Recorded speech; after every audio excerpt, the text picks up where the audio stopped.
Cryptocurrency has been hailed as a revolutionary force in the global economy, but for Africa, the continent's economic vulnerability may make it a perfect storm of risk and uncertainty.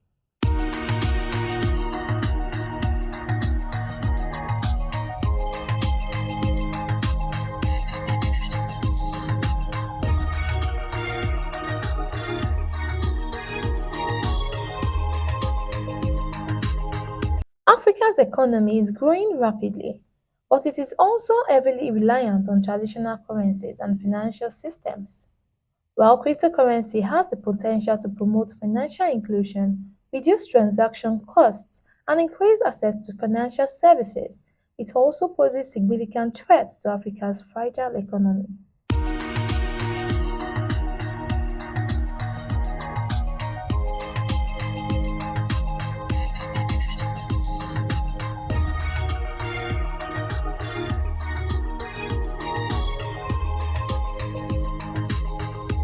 Cryptocurrency markets are notoriously volatile, with prices fluctuating wildly in a matter of hours.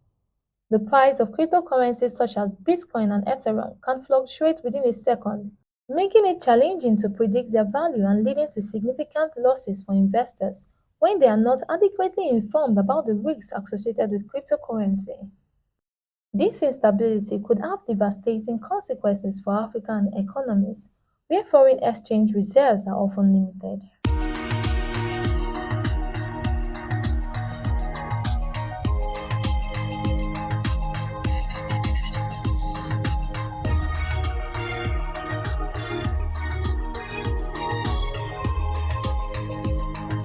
Cryptocurrency's anonymity and lack of regulation make it an attractive vehicle for illicit financial flows, including terrorist financing and cyber crimes.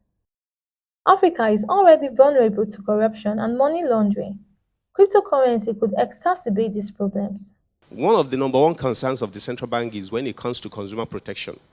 Now, we've had a situation, I read on the internet of several cases, in which some people created the Bitcoin wallet. As a matter of fact, when you create the Bitcoin wallet, your public key, which is the only way by which you are identified, is a very long string, I think about 30 characters. Very long chain. You can't put that on your brain. Okay, I can't put it on my brain.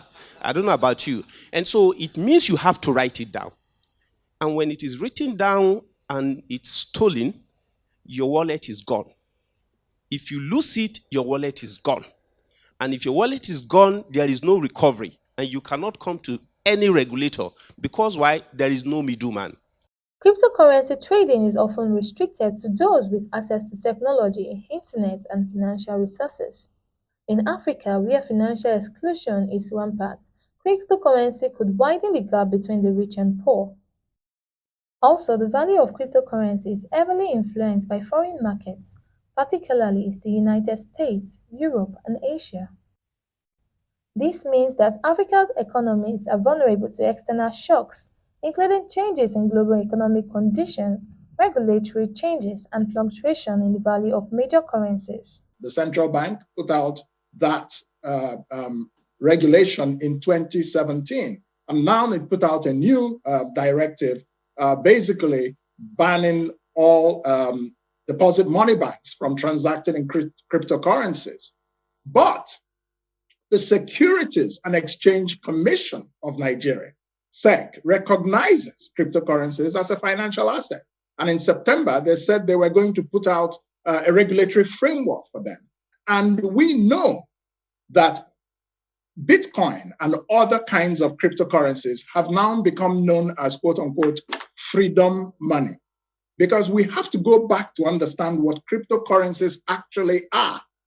Cryptocurrencies are virtual currencies that can be exchanged online to purchase goods and services. Their value is not determined by the value of legal tender currencies, but you will have to use legal tender currencies to purchase those cryptocurrencies, the most popular of which is Bitcoin. You need to also understand that cryptocurrencies, they don't have an underlying value. So, for example, many people would then say that they are speculative because unlike a normal currency, that currency is backed up by either foreign reserves the productive nature of the economy of the country that owns the currency, and various other elements. But that's not what happens with cryptocurrencies. Many countries in the world today that are now moving into the area of central banking digital currency, CBDC. These are sovereign digital currencies. So they're working on it now to see whether countries like this, like China and others that are experimenting with this, like Sweden, like Uruguay, and so on, can now have their own currencies as crypto or digital currencies that are linked to their fiat money, their normal money. So this can reduce the risks of cryptocurrencies. Africa's regulatory frameworks are often ill-equipped to handle the complexities of cryptocurrency.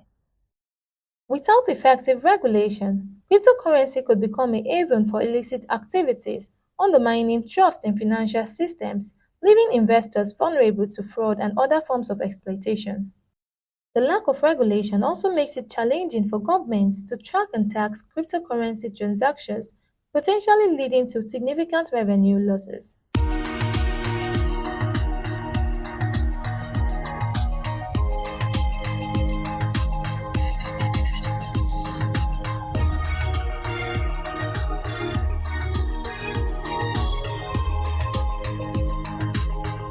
Africa's economy is at a crossroads. While cryptocurrency offers opportunities for innovation and growth, its risks and uncertainties pose significant challenges. As Africa navigates this uncharted territory, it's essential to prioritize regulatory frameworks, financial inclusion, and economic stability.